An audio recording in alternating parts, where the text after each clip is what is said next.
дугаар сарын 10-ны өдөр Баянгол дүүргийн 21-р орны нутаг дэвсгэр дээр Hyundai Porter маркийн автомашины жолооч Ян Монгол Улсын замын хөдөлгөөний дүрм зөрчиж, зорчиг хэсгийн хашлага даван зөвлөгжүүлсэн ногоон байгууламж цаадаг эвдэж гэмтээсэн зөрчил гаргасан байна.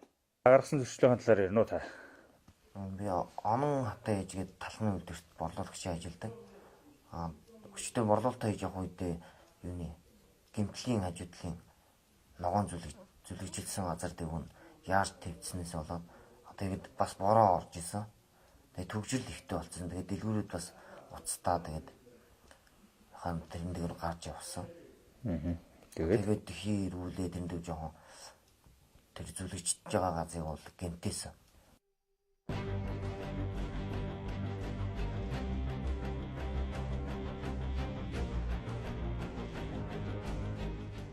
За энэ зөрчил гаргасан этгээд болох жолооч Ягийн жолоодох эрхийг хууль дүрм заасан дагуу хассаж зөрчил гаргасан жолооч болон аж ахуй нэгжээр тухайн зүлэг ногоон байгууламжийг эвдэж гэмтээсэн хохирлын нөхөн төлөвлөн аж ахуй нэгж байгууллагад мөн хуулийн дагуу торгуулийн арга хэмжээ ногдуулж байна.